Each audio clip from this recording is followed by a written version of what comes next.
Hi guys, and welcome to another episode of Kabir Considers. In this video, we're going to react to Dave Chappelle, Why Terrorists Won't Take Black People as Hostages. Such an interesting sentence there, I just can't imagine where he's going to go with this. Just don't know. I'm serious. Just one time racism saved my life, man. I was on a plane. I was coming from overseas, and I don't know how this guy got a machine gun on the plane, but he stood up, man. He said, "Everybody, get on the fucking ground! Nobody look at my face!" I started freaking out. Because he was Chinese, I was like, why is he talking like that? I was screaming and crying. I was the only brother on the plane. Well, I thought I was the only brother. I looked over, there was one other black dude. He was from Nigeria. I looked over at him, he was looking right in my face, man. He didn't say two words to me, he just looked at me, he was like...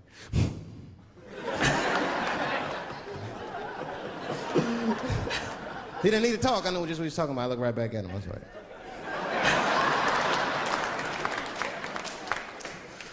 Some white dudes on the front of the plane seen us, they were like, "Oh my God.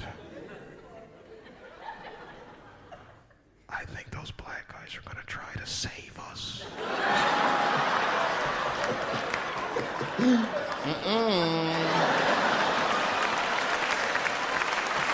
Oh my God.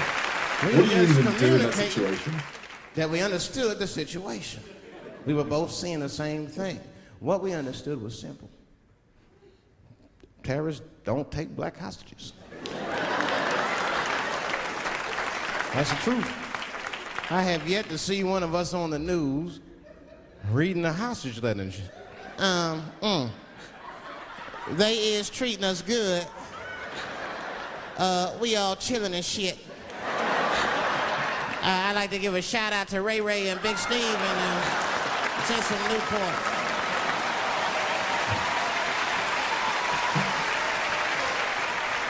It's actually true. I don't think I've ever seen that. It must have happened, but I've never seen it. Do you? You're not gonna see it. Terrorists are smart. They know what they're doing there, you know. They terrorists. They know black people's bad bargaining chips. Oh my God. Bad bargaining chips. They called the White House. Hello? We have got 5 black... Hello?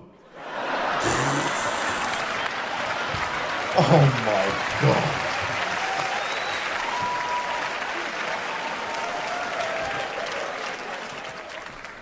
You'd be back in D.C. You know, I was thinking, man, this is an election year. I'm gonna ask you, you're a white guy, do you know who you're voting for yet? Don't know, do you? Now you see that? You see what just happened here? Let me tell you something, that is a cultural thing. He knows who he's gonna vote for, he's just not gonna tell me. See? Yeah, it definitely seems these days, it never used to be like this. But these days, people are a lot more private with their voting choices. It doesn't seem like people are, unless you're really close to them, I guess. Yeah, people don't really share that anymore. You can't just have a random conversation with someone and, you can, but it depends on the person, I think. I've noticed that. That is a cultural thing. White people do not like to talk about their political affiliations. It's a secret. You ever ask a white guy who's voting for you? Hey, Bob, who are you gonna vote for? Dave, whoa. Well, take it easy now. Take it easy. So anyway, I was fucking my wife in her ass, right? And it was something else. Yeah, but who are you voting for? Dave, come on with the voting. I'm trying to tell you about fucking my wife, you're asking me all these personal questions. They don't like to divulge that information because it matters to them. Black people talk about that shit. Black people will openly talk about politics. Black people will openly talk about beating up politicians and shit. If I see George Bush, I'll kick his motherfucking ass for cutting my Medicaid. You understand?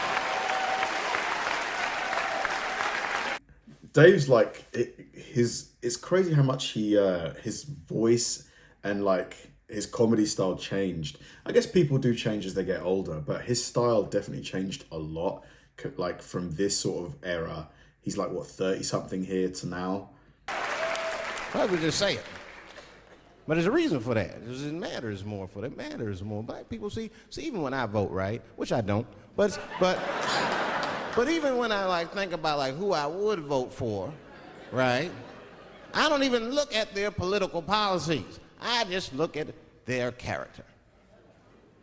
You know what I'm saying now? You gotta read, no, I'm serious. You gotta read between the lines. Like, you know, you look at Clinton, and black people like Clinton, because we've seen him on the campaign. I saw one thing on the campaign trail. He actually just picked a black baby up and kissed him. Come here, you little nigger baby. Mwah! I just kissed him. I said, I like that. He did not hesitate or nothing. You see George Bush Jr., he be like, ugh. Oh my God. Damn. Like, see, I'd never vote for George Bush Jr., but I don't know George Bush Jr.'s politics. The only thing I know about George Bush Jr. is that guy sniffed cocaine. That's right.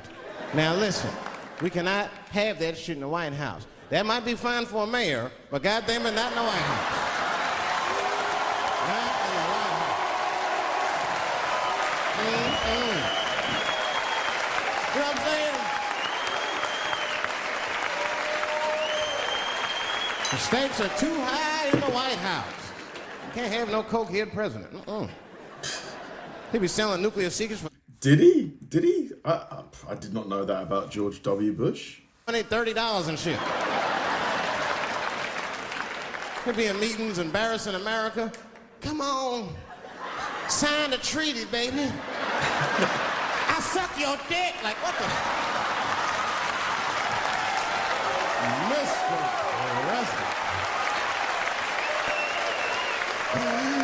Like, Mr. President, that is not how we do business here, sir. Stop sucking the ambassador's dick. No, let him finish.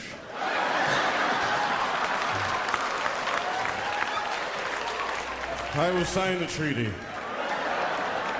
There will be peace in Israel finally. I'd vote for Clinton again if I could. At least it's always better.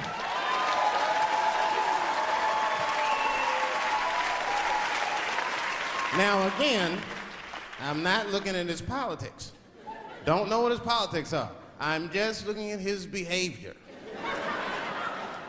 I understand that kind of behavior. I know a lot of dudes with them shortcomings. Weed-smoking fornicators, there's a lot of them. I mean, come on now, let's be honest. Let's be honest. Bill Clinton was not the first president to do what he did. Now, let's just Is this the whole Monica Lewinsky thing? Yeah, he had an affair or something like that. I mean, yeah, it's not good to have an affair, but, you know, like, as long as it doesn't interfere with his leadership of the country, what's the big deal, right? I don't know, but... Let's think back for a minute. Remember a guy named Kennedy? John F. Kennedy? Remember him? I'm guessing it's probably because people think, oh, if he's capable of having an affair, he's not a man of honor, I guess. Maybe that's why. He fucked Marilyn Monroe. Matter of fact, him and his brother Bobby fucked Marilyn Monroe. And history doesn't talk about that much. You know why history doesn't talk about that much? Because those 2 pages in history are stuck together. They was getting it on. They were getting it on. I seen the tapes. Remember the tapes she'd be singing on there? She just party, stressing them out. Happy birthday, Mr. President. Bitch, my family's here.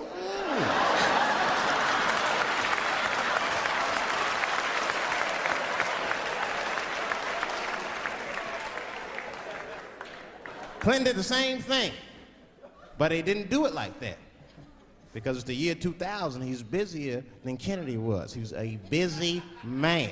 Clinton did that kind of thing the way busy men do it. You know what busy men do? They fuck who's close to them. I can tell that's what Clinton was up to. Look like he just stuck his head out the office door and shit. Oh, boy. You, come here. I made my penis suck for my 330, come on. He does a good accent, doesn't he? A good impression. Oh, boy. He's probably looking at Kennedy's picture and shit. Oh.